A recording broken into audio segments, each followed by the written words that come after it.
Assalamu alaikum warahmatullah. We're going to give people just a minute to get started and trickle in. I hope everyone's doing well, inshallah. We'll just give people a little bit of time to join before we get going, inshallah. I hope everyone's keeping well despite the snow and the weather, and everyone's keeping safe. But we'll start just momentarily.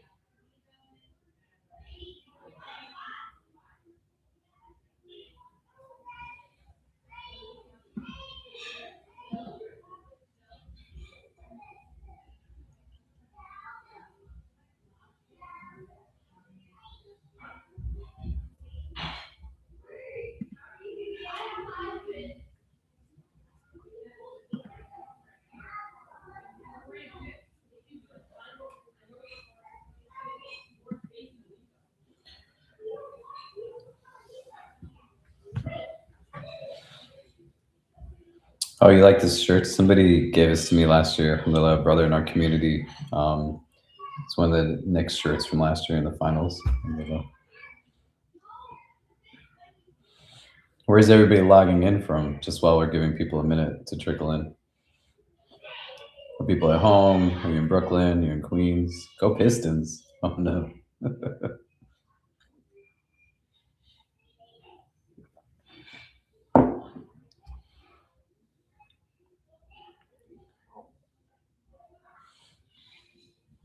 A lot of people from Brooklyn, mashallah.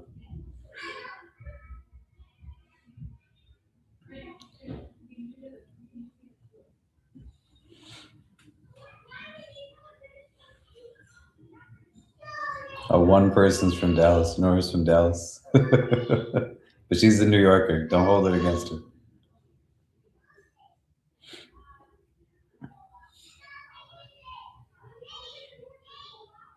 Oh, mashallah. Marlene, we miss you as well.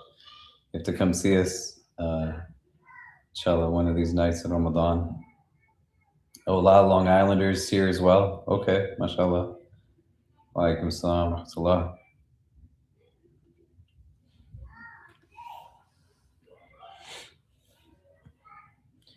We'll give it just 2 more minutes for people to log on, and then we'll get started, inshallah. Inshallah, I mean, Allah give you shifa.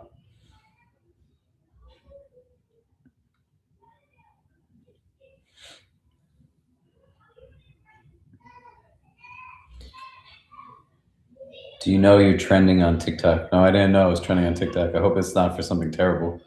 Is it for something good?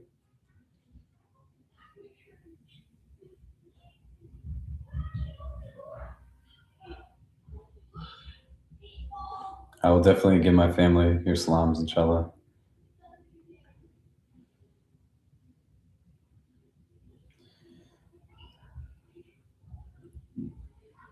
Someone is logged in from Antarctica? Oh no, I think it got deleted.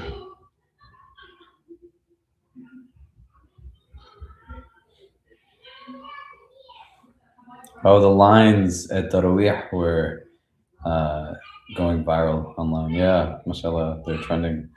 Yeah, alhamdulillah, it's beautiful to see a lot of people wanting to come in for Salatul Tarawih.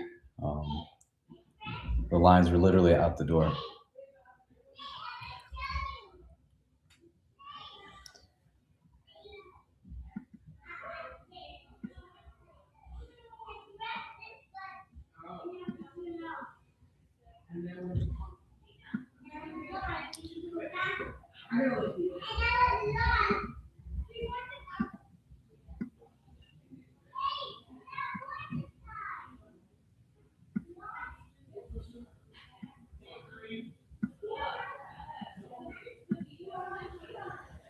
Okay, should we get started?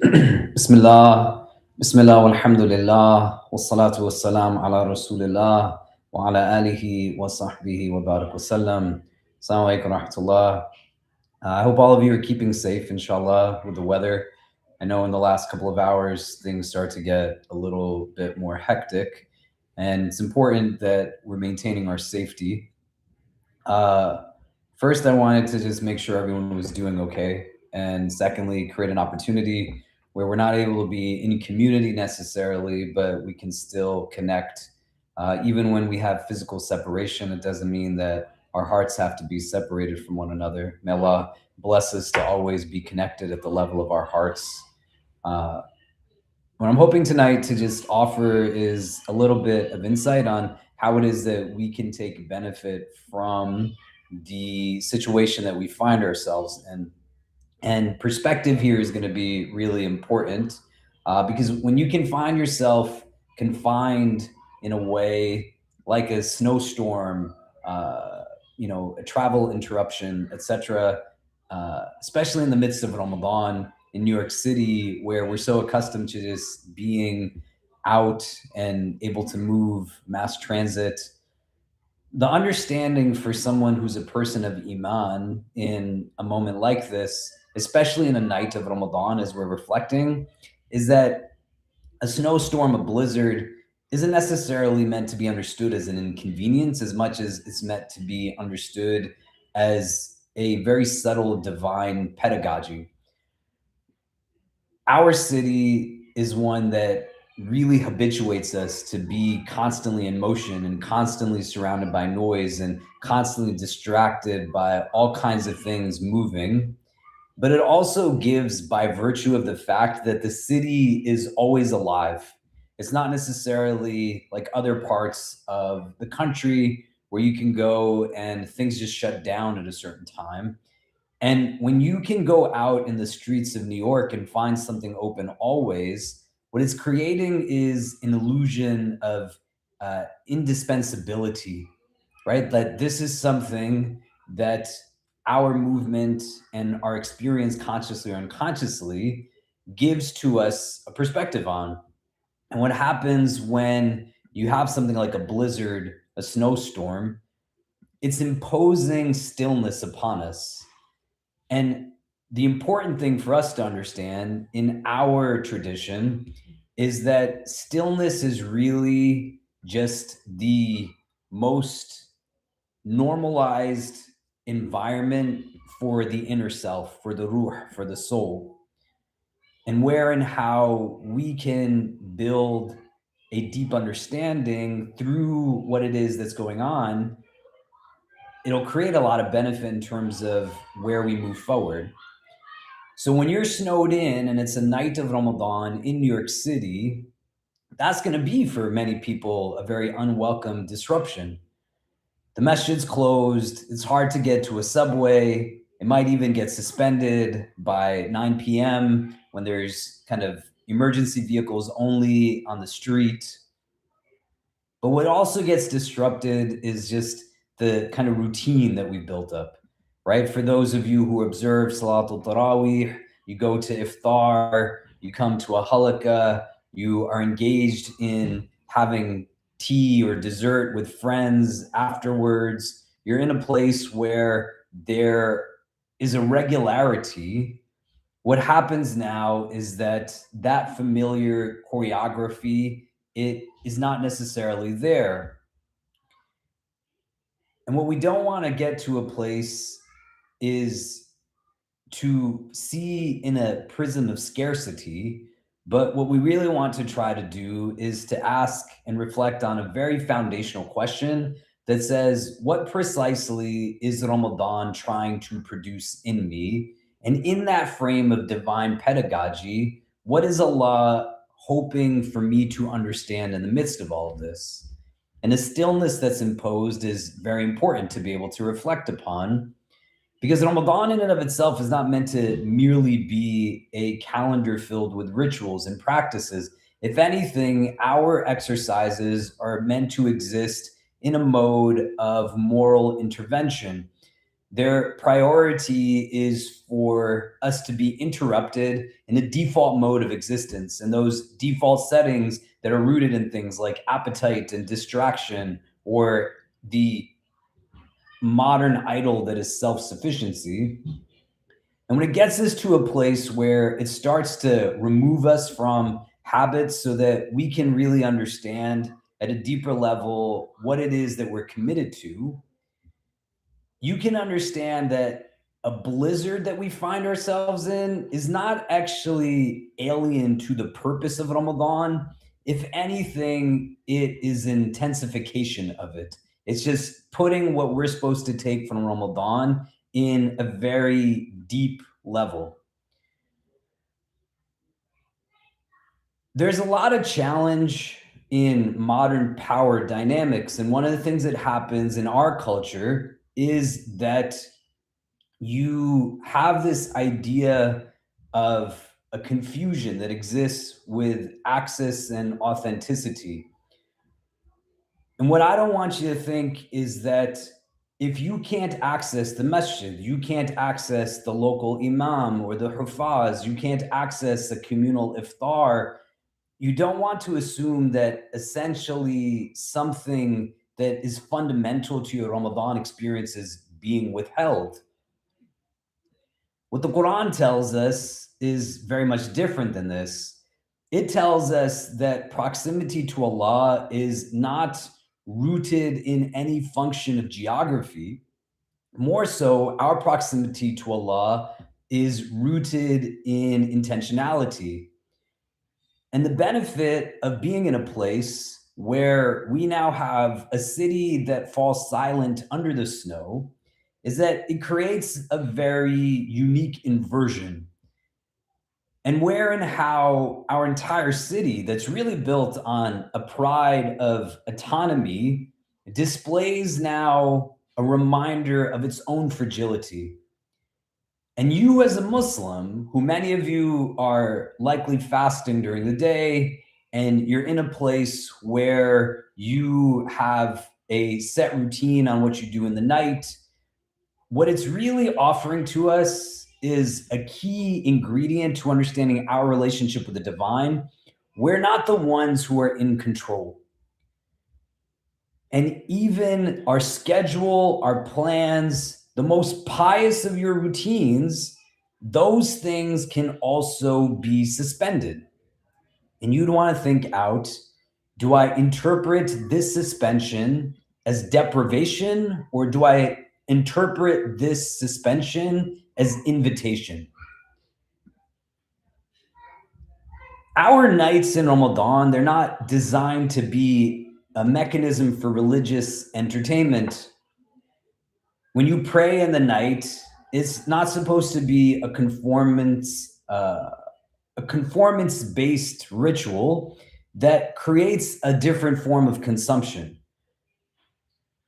Rather, it's supposed to be a discipline that you and I can be bold enough to inhabit. So when you're confined to your home, you now have to reckon with the idea of how you are being compelled to reclaim your own agency, because nobody is going to set the pace of the recitation for you. Nobody is going to tell you to straighten the rows. Nobody's going to tell you that it's now time to get up to pray these rak'ahs. You have to decide that for yourself.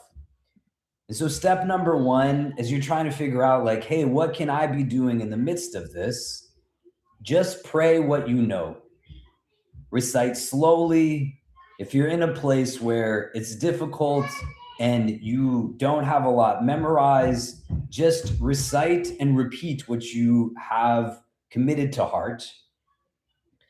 Our tradition is not something that measures your ikhlas, your sincerity, simply in the number of rak'ahs performed. What our tradition measures sincerity in is presence. And our Prophet ﷺ, he did not prescribe a very single rigid form for the prayer in the night. He modeled a devotion that was responsive, embodied, and sincere, meaning that, for example, the way Fajr is the rak'ahs of Fajr. You can't change that. In your home, you could pray 2 extra rak'ahs, 4 rak'ahs. You could do 8 rak'ahs. You could do 20 rak'ahs if you're performing tarawih. but it also means that you have to decide for yourself what you're going to do right now. And if the commitment to the prayer is something that happens regardless of whether you are with a lot of people or you are on your own. And if you're in a place where you embrace it, the home becomes not a substitute for the masjid, but you also make your home a site of worship as well.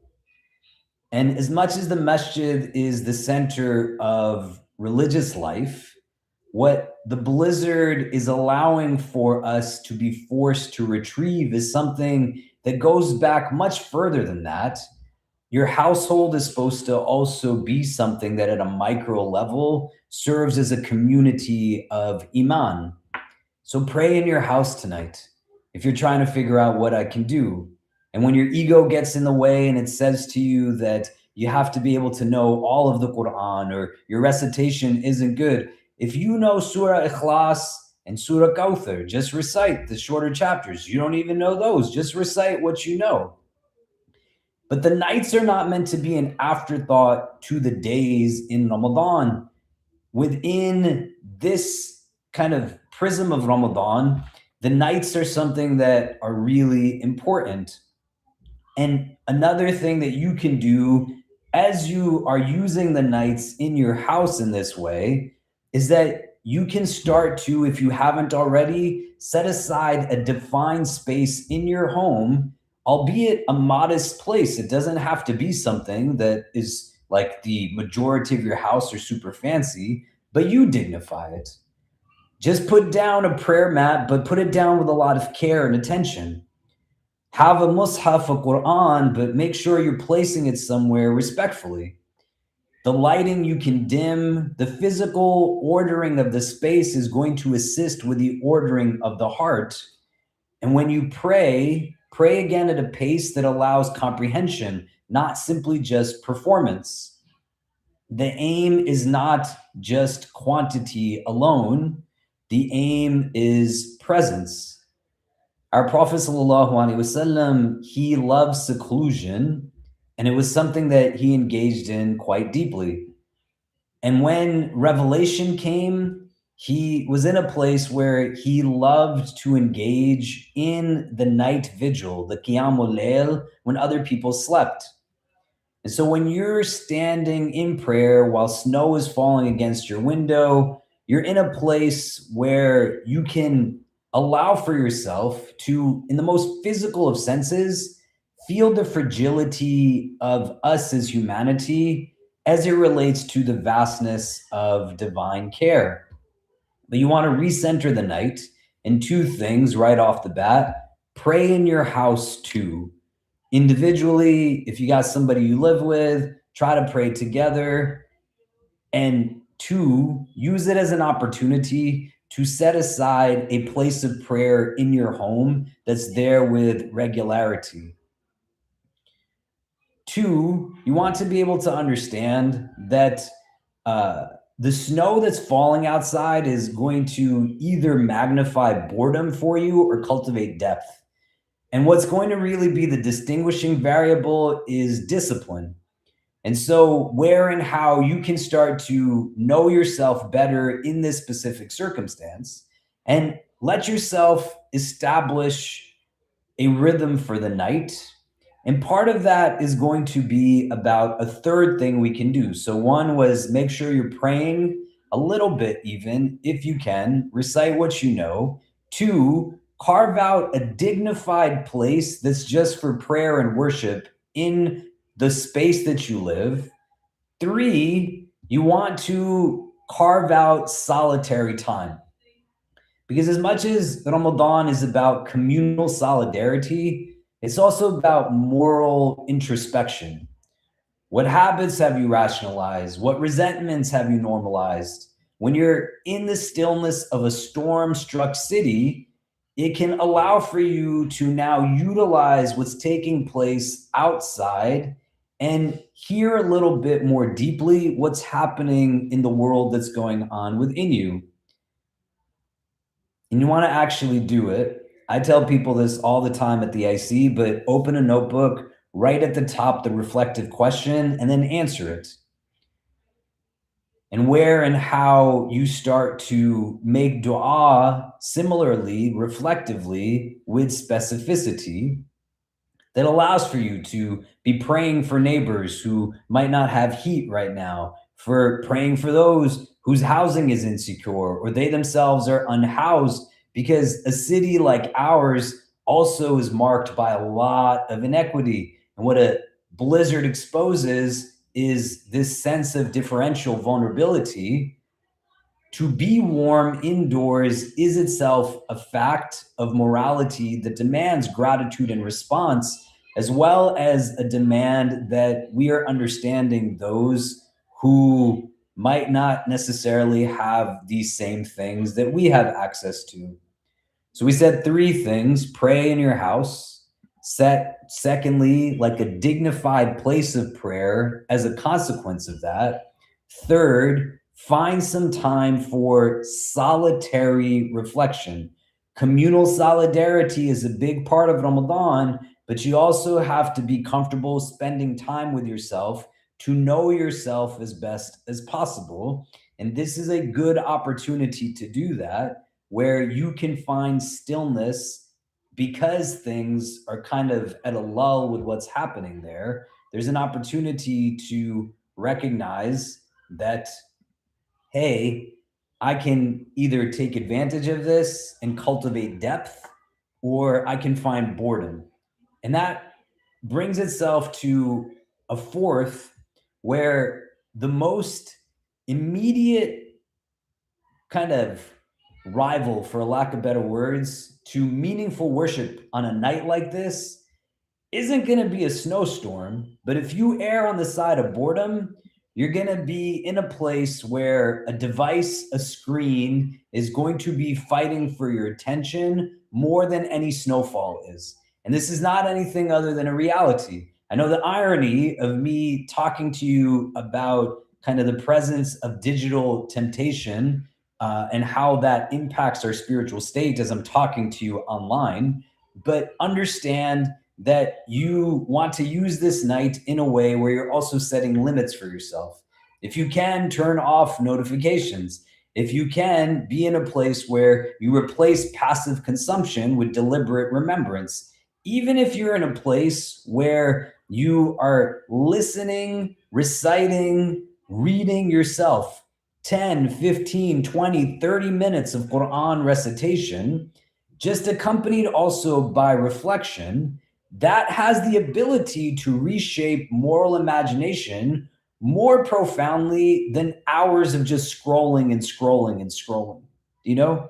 And that's going to be one of the harder things to be able to combat here, that temptation of digital media. And understanding it in that prism as a fourth thing to recognize, how do I bring some discipline in that regard so I'm not in a place where it is moving me towards things that are not going to be helpful?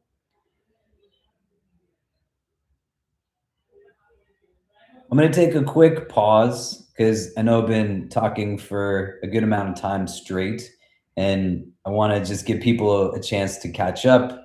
Um, if there's any thoughts or reflections or questions that come to mind as I'm speaking, feel free to continue to put those in the live chat. Alhamdulillah, it looks like we have a really good amount of people that have signed up on here. And I'm not sure if many of you actually frequent our space or not in the evenings, because I can't see everybody who is logged in. I can just see the total number of people who are logged in. But it'd be great to also hear from people at the end of this, if this is a helpful thing to do in these nights of Ramadan or other times where we have some portion of just direct virtual engagement for people who might not be able to be joining us in person. But feel free to share your thoughts, your reflections, your ideas, things that are coming up, where and how you want to take advantage of that. Somebody said, can you discuss a little bit about how to perform the prayers on our own, like the order of Tarawih, Witr, and Tahajjud? Salat al-Tarawih, like traditionally, was there's three opinions that people have: 20 rak'ahs, 8 rak'ahs, some people say, and then there's an opinion of 36 rak'ahs. So in any of those instances, you're going to be praying them in groupings of 4, 2 by 2. So you pray 2, then you stand up and pray 2, and then you sit and you take a pause. There's like a rest purposefully in that. And then you get up and you pray another set of 4, 2 by 2, and then you take a pause and you rest. And you don't have to recite the whole Quran in the month. You don't have to read an entire part of the Quran in a night. You can read the same thing in each rak'ah, or set of rak'ahs rather, as well, and just do that. The witr has some different kind of ways that it's prayed. Some people pray all 3 rak'ahs together. Some people pray 2 shaf and then 1 witr. And those are also valid opinions.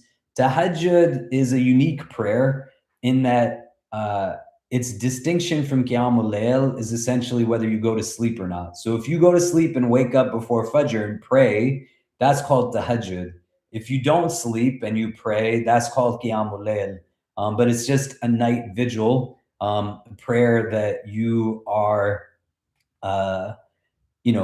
doing again at your own pace. There's barakah in all of it, right? And someone said, any tips on how to reflect on the Quran? Do we need to read tafsir before we reflect? You don't need to do anything, right? Like need is, for example, like I need to pray 2 rak'ahs of Fajr. It's fard upon me. Language is important. We become subservient to it. So some of you might read the translation of a Quranic verse, and there's opportunity in that. Some of you might read the Arabic and then read the translation. Some might read the commentary or the tafsir. What you want to think out individually is like, what does this verse mean to me? How is it speaking to me? Right? That's what tadabbur is, reflection. What is the verse and its relevancy to where I am in my state of existence? And where and how can I like apply it or take a lesson or meaning from it? And the Quran is a very deep book. Every verse does not have just one absolute meaning to it. We're not saying let's derive theological like kind of principles or legal rulings. You're just asking yourself, like, hey, when the Quran is speaking about the story of Pharaoh, how does it apply to me? When the Quran is speaking about patience, when it's speaking about worship, it's speaking about purification. And that's where a notebook is really helpful, to be able to sit and utilize it as a tool of reflection as well.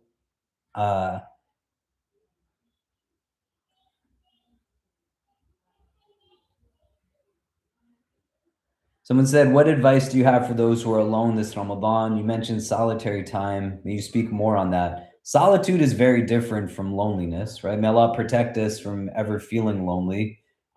Solitude was a practice of all of the prophets of God, pretty much. When Mary, peace be upon her, was in a temple, let alone women, most people didn't take seclusion that way. Musa alayhi salam, Moses, peace be upon him, he went away from the children of Israel for 40 days. The Prophet Muhammad sallallahu alaihi wasallam, he sought solitude in the cave of Hira. And in all of these moments of solitude, they were not necessarily away from people, they were away from distractions. And in solitude is where big things happen to them. So the Prophet alayhi salam, he got his first revelation in solitude in the cave of Hira. Maryam, peace be upon her, there was provision, food that came to her from nowhere.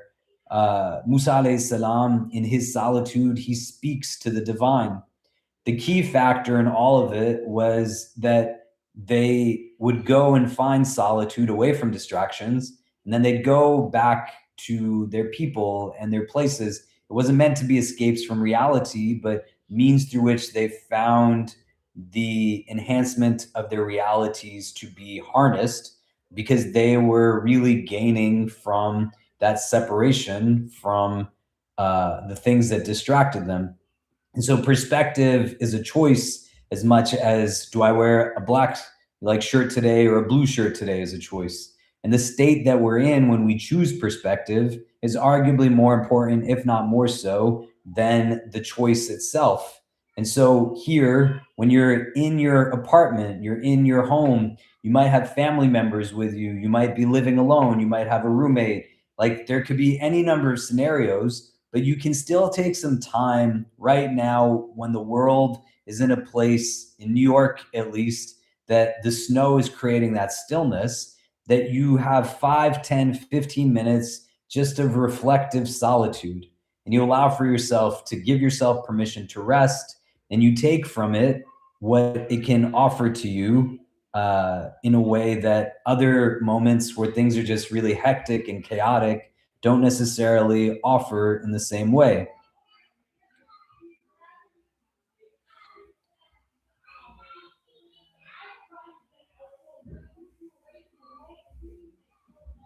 So I'm just reading through some of what people have written here. Somebody reacts, are there any particular du'as that we should recite in the middle of the night? There's nothing that's obligated, but one du'a that the Prophet's wife, when she asked about Laylatul Qadr and seeking it out, anticipating it, the Prophet told her to make the du'a, Allahumma innaka afu, that, oh Allah, you are indeed al-afu, the forgiving, tuhibbul afwa, you love to forgive, fa'fu anni, so forgive me. Afa yaf'u means to erase in Arabic. So when you say like magfira or ghafira, that means forgiveness, but it means to cover something. There's another form of forgiveness that has the root safaha, and that means you forgive, but you still hold in your heart. Afa yaf'u, to erase, when you're calling upon Allah as al-afu, you're asking forgiveness in such a way that you're saying, Ya Allah, erase from anything's record and memory that bore witness to the thing that I might have done that I shouldn't have. The last times of the night, too, in these last hours of the night, even these Mubarak hours of the night that you're in right now, make dua for the people you love, make dua for yourself, make sure you're holding the names of people that only you know to be very close to you, and let that be something that helps to shape your sense of understanding for how you will approach kind of the coming days of Ramadan as best as possible.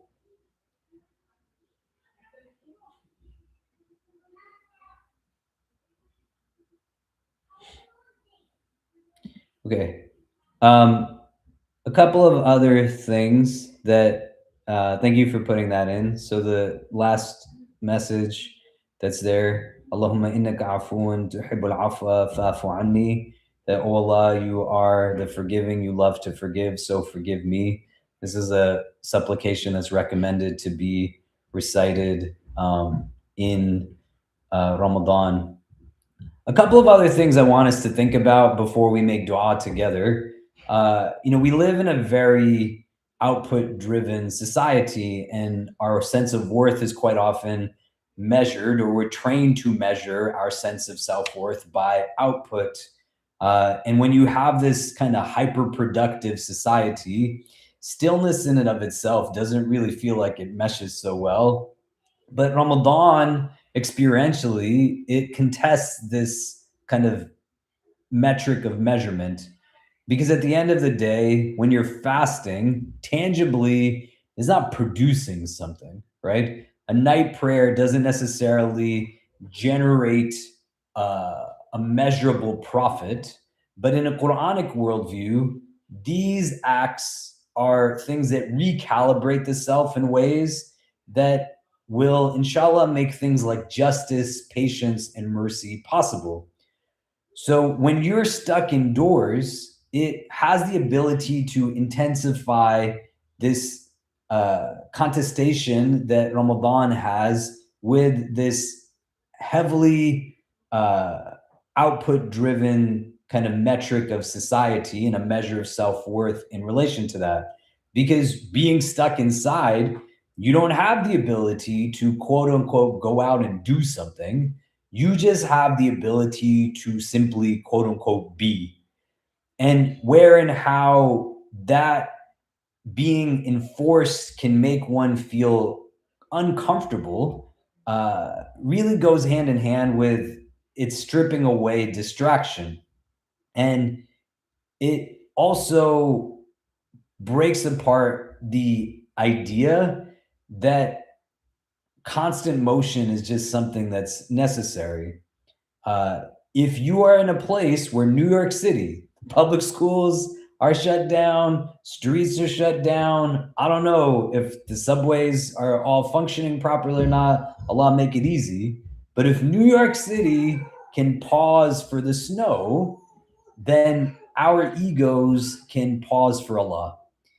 And we can start to allow for Ramadan to be rooted in that mode of engagement with the divine that allows for us to have that sense of recognition as to what is this thing really seeking to teach me. But the whole significance of a blizzard during Ramadan doesn't lie in the fact that it is a blizzard. It is really offering to us an opportunity for meaning. The storm is creating a narrowing of our physical world. And what the fast does, it narrows our bodily indulgences. And both of these forms of narrowing have the unique combination when put together that it allows for transcendence to become that much more perceptible.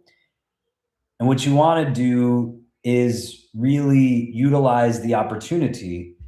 Snow is falling against your window.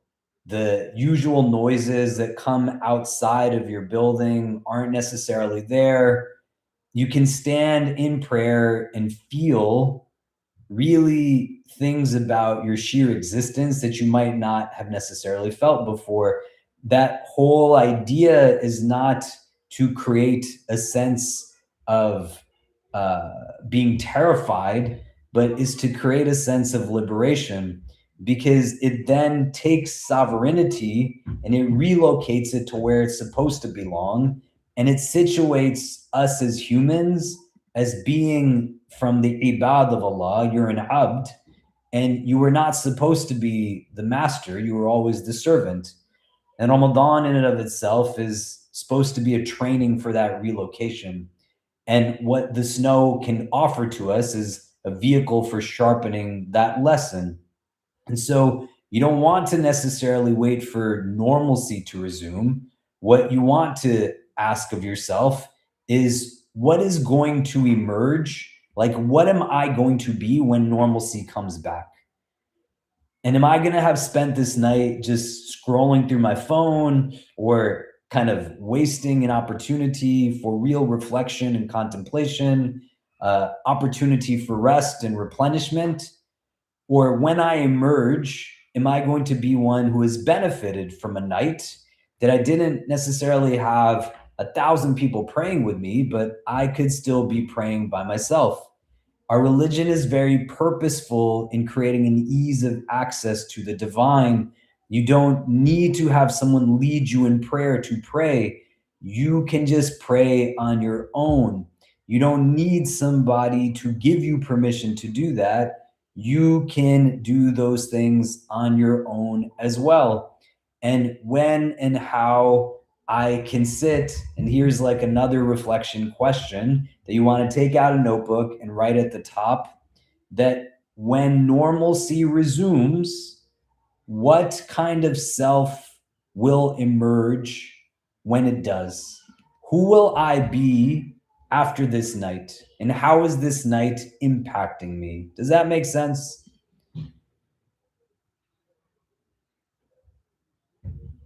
And so if snow has driven us indoors, then you want to not think about it as a clever statement, but let it then also drive you inward.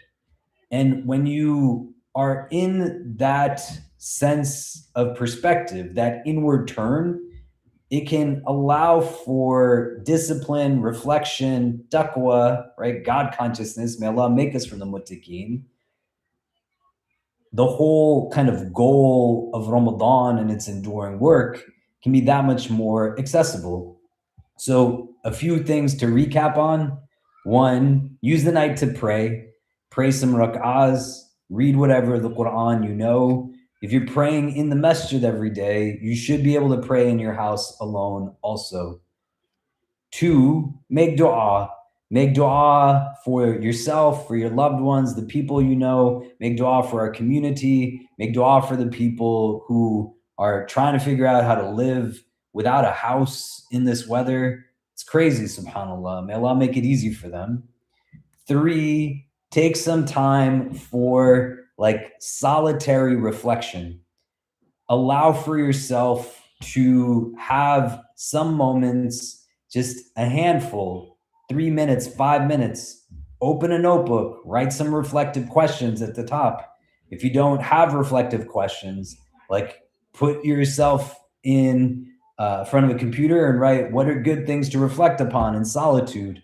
Do you know? I could throw some out to you. Who is Allah to me, right? What is my worship in Ramadan actually producing?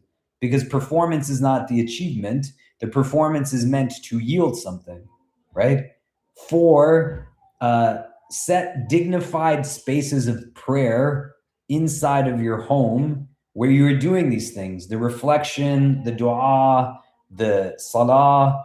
Like if you don't have that designated, which doesn't have to be huge, but just again, like I said, put down a prayer mat, but put it down with intention. Place like a mushaf, but place it with a sense of respect and dignity. And let yourself really take from that experience something that says, here is my place of individual like prayer. Here's where my roommate and I, here's where my family does it. And that building of that literal environment will allow for the heart to have more opportunity and capacity to really feel connected. And it's not just we're going through the mechanics of it. Our hope, inshallah, is that tomorrow we are going to resume our regular operations at the IC. Inshallah, I hope to see you all there. I would love feedback from people if you feel like it's helpful for us to do something virtually.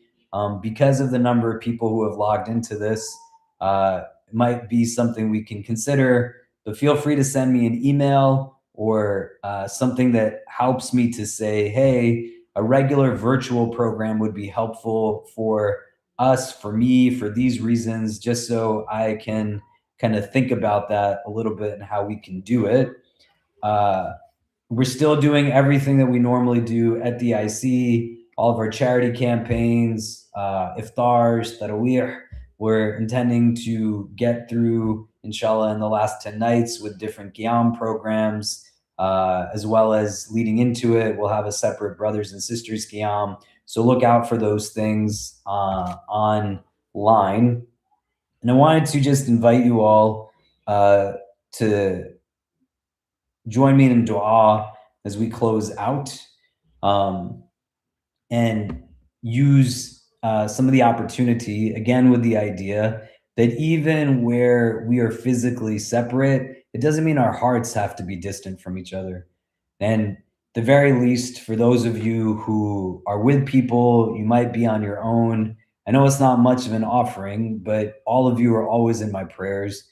I care about you and love each of you so much. And I know it's hard for us not to be in physical space together. Inshallah, there'll be benefit from the separation that'll make it that much more meaningful when we all are together again, inshallah. So let's close with dua. If people want to recenter themselves wherever you are, and let yourself just take a breath and be at peace with the stillness, the silence of things. There's not a lot of cars moving. There's not a lot of noise necessarily in most parts of the city. You want to just take advantage of that for a little bit. Inshallah ta'ala, we turn to Allah and ask Him to accept our dua and give to us even better than what it is we are invoking Him by.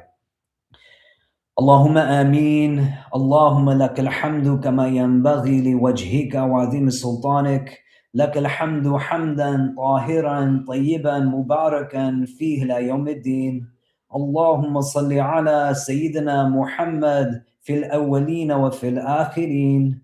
اللهم صل وسلم وبارك على سيدنا محمد وعلى آله وصحبه وبارك وسلم يا أرحم الراحمين.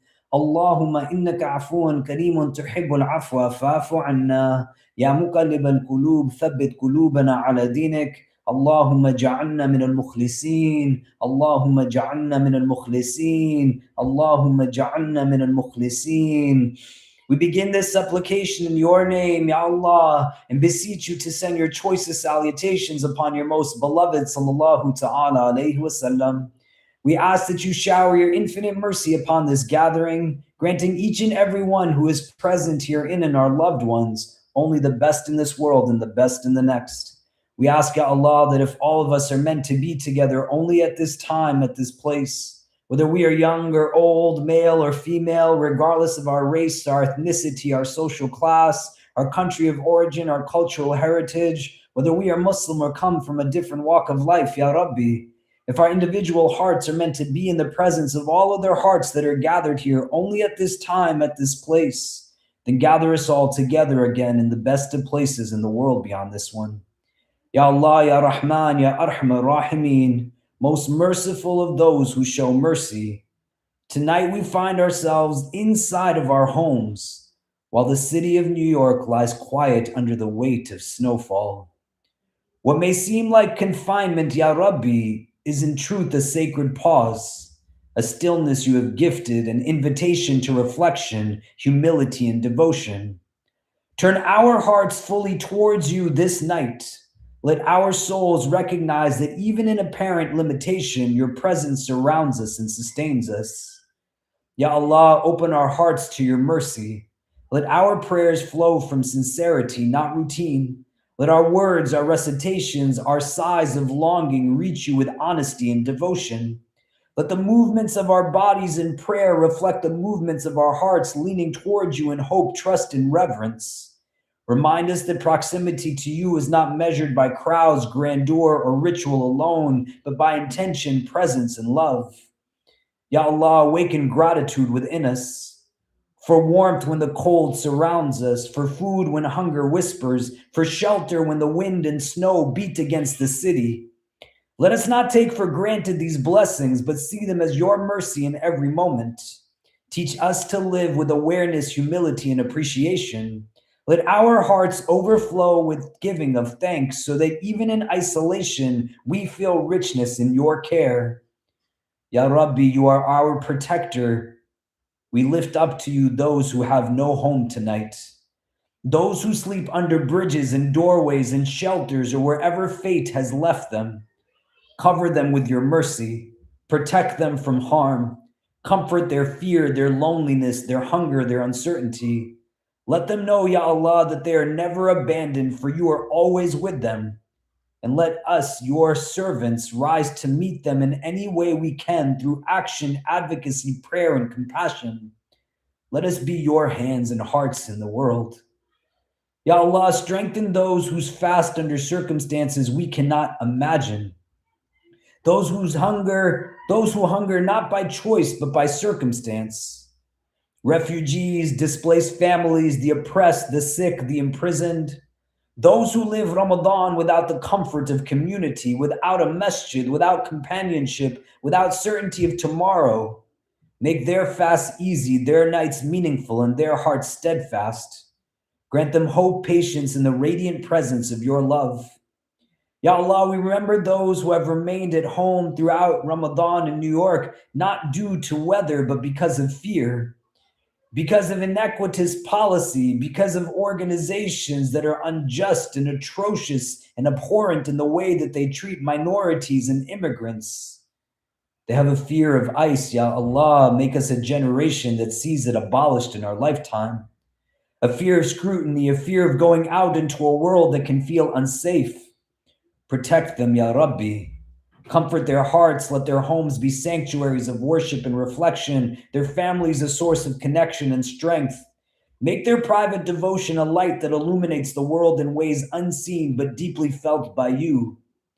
Ya Allah, you are our sustainer. Protect those laboring in the storm tonight. The neighbors clearing snow from streets, the workers keeping the city safe, the emergency responders, the volunteers, the caring hands who ensure others can move and survive.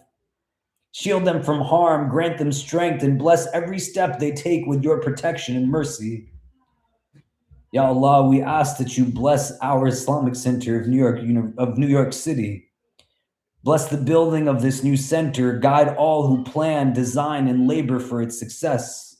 Let it be a place of learning, prayer, guidance, and sanctuary for generations to come. Protect the community that gathers with us, Ya Allah. Strengthen our bonds and let it shine as a beacon of faith, hope, and service in this city and beyond.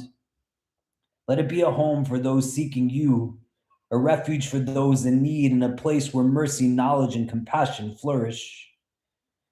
Ya Allah, tonight we remember our global ummah, Muslims observing Ramadan under unimaginable trials, war, oppression, poverty, illness, loneliness, occupation, genocide. Sustain them, strengthen them, and envelop them in your mercy.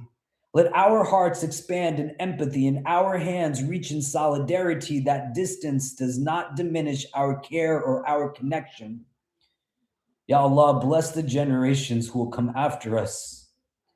Let the children, grandchildren of our communities, the communities of tomorrow, inherit a world that is shaped by faith, love, justice, and mercy. Let our prayers, our care, our sacrifices tonight contribute to the flourishing of those who will follow, so that the light of Islam continues to illuminate hearts long after we are gone. Ya Allah, make this night transformative for us. Let the snow, the stillness, and the silence be mirrors for our own hearts. Show us where we must grow, where we must act, where we must surrender, and where we must love more fully. Let us emerge from this night with renewed hearts, awakened souls, and a deeper understanding of our purpose, our responsibilities, and your boundless mercy.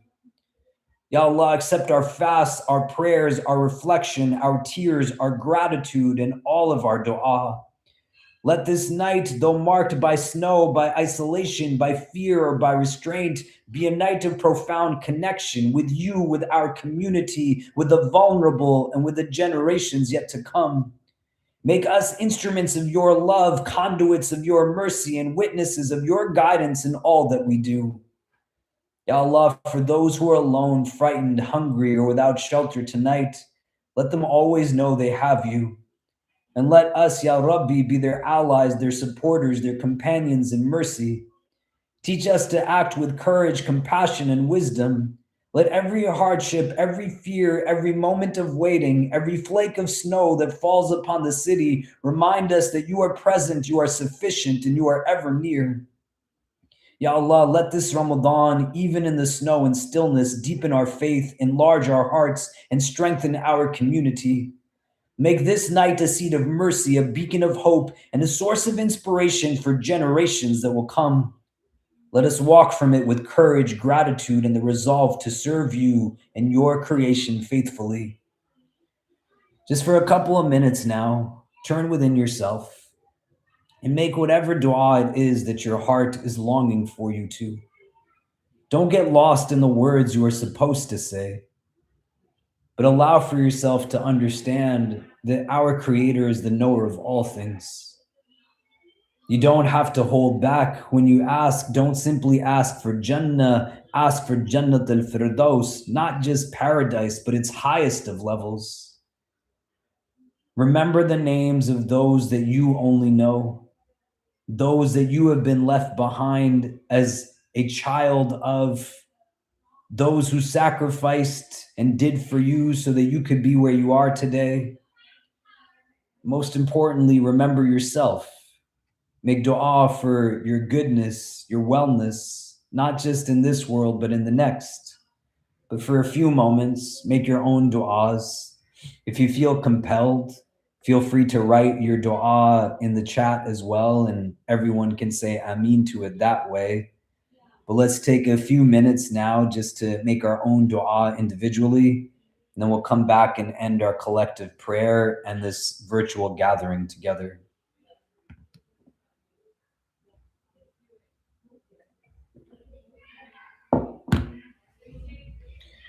Ya Allah.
Ya Allah, accept our dua. Ya Allah, accept our dua. Ya Allah, accept our dua.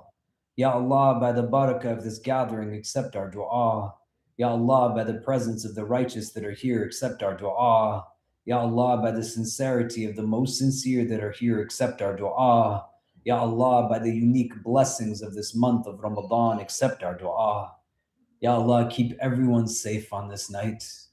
Watch over all those who have no one else to watch over them. And help us to understand, Ya Rabbi, that with you watching over us, who else would we need to be watching us? Help our hearts to be open to your presence on this night.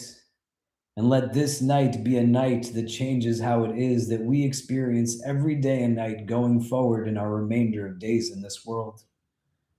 Accept from us our Ramadan, Ya Rabb, and let us not leave it in a state other than that is better than which we found it and entered into it. Protect us always from hearts that are not humble, tongues that are not wise, and eyes that have forgotten how to cry.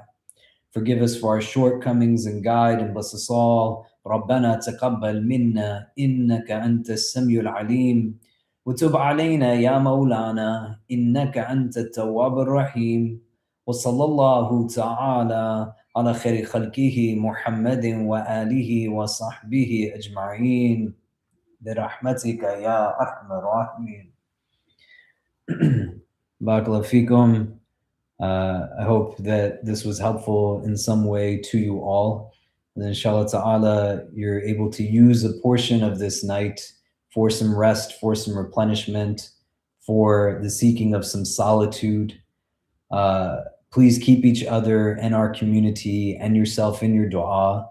If you can remember me in your prayers, I would be appreciative of it. Also, I'm likely the most in need of duas out of anybody. But you all are going to be in mine as always. Inshallah ta'ala, Allah will bless us to take immense benefit from this month of Ramadan and be in a place where the lessons we learn from it, we carry forth with us as best as possible, even once this month is done. Make sure to get some rest tonight. Please be safe and don't travel unless it is absolutely necessary. The forecast is telling us that it's going to have more heavy snowfall through tomorrow morning. We will keep everyone updated in terms of what we'll be doing tomorrow. If there's any change, but we plan to be open tomorrow night, inshallah. Okay, barakallahu fikum. Inshallah, we will see each other again soon. Assalamu alaikum wa rahmatullah.